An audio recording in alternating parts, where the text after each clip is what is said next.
A1 is how many positive indicators are present in the plot. Here we list the positive indicator species in 3 columns: the shrub layer, the sedge or herb layer, and the moss layer. We refer to these 3 columns later on in the scorecard. For help in identifying some of these plants, we've got a good tip sheet with all the photos of these species. A2 is the combined cover of positive mosses and lichens throughout the plot. Cover can be quite tricky to figure out sometimes. So, for example, if there is a cover of 30% as you walk over your transect, you should see these mosses and lichens at 1 in every 3 of your steps. A3 is the presence of non-native species within the plot, such as rhododendron or self-sown conifers. The presence of any of these, even single individuals, results in a -10. However, where these occur along a boundary, or in the case of a conifer shelter belt, they shouldn't be recorded here. A4. What is a combined cover of all negative indicators throughout the plot? This list is given in the top right of your scorecard, so please note which one of the negative indicators occurs on your score sheet. A5 is the quality of vegetation structure. Very poor structure is when the vegetation height is very short and there's little or no heather on wet heaths. It's often lacking its moss and lichen layer and shrub layer. It's generally a result of overgrazing or recent peat cutting. Poor structure refers to rank vegetation. Generally, these areas are dominated by single species such as heather, purple moorgrass or matgrass. Litter or dead grass cover is often very high, forming a thatch, and there is little or no moss cover or species diversity.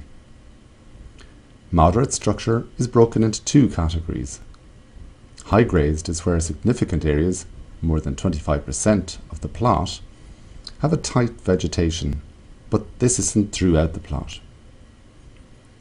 The low grazed moderate structure is where more than 25% of the plot have rank vegetation, but this isn't throughout. Good structure is where there's a good diversity of our shrub layer, our sedge or herb layer, and our moss layer, and we'll have a good representation of vegetation heights and condition. B1 is the contribution to watercourses, and this question captures the importance of the plot to the watercourse. Dry plots with no natural wet features would be quite rare in our peatlands, with only very heavily modified plots being included here. Natural wet features and seepage zones generally comprise sedge areas or areas with a lot of sphagnum moss. Plots with a natural watercourse, as mapped by the OSI, the Ordnance Survey of Ireland, would be awarded 15 points. B2 is surface hydrology and artificial drainage features.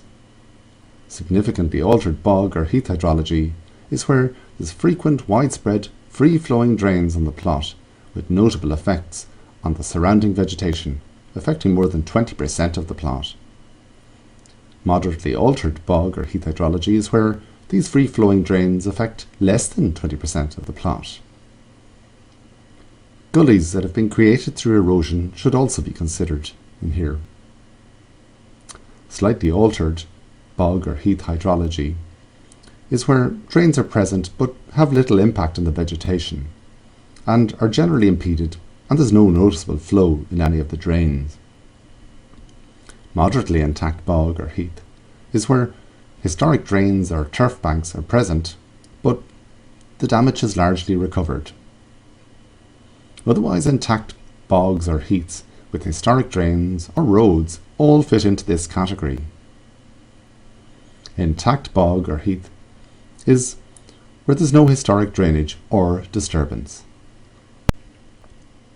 C1. Is there evidence of damage due to burning? High is when the level of impact of burning damages the moss layer and affects more than 10% of the plot.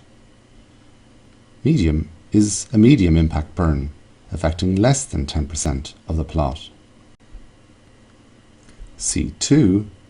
What is the extent of bare soil and erosion?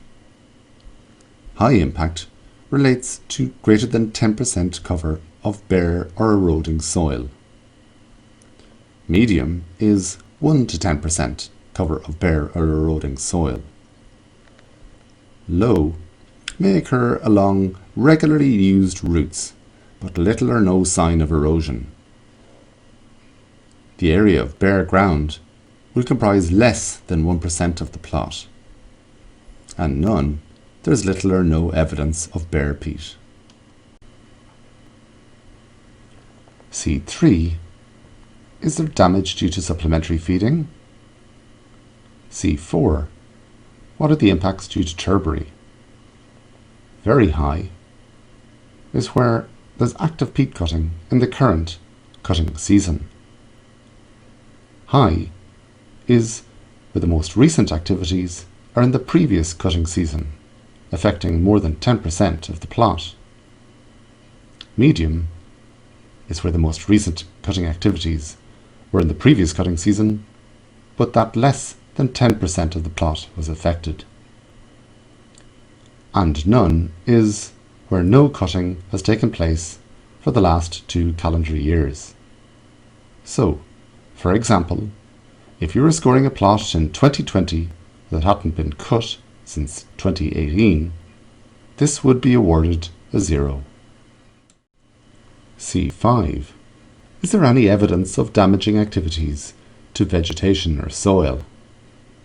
And then at the bottom of the scorecard, there are comments or recommended actions. So please use this to fill in any management advice that you can provide that may allow the farmer to improve the plot score.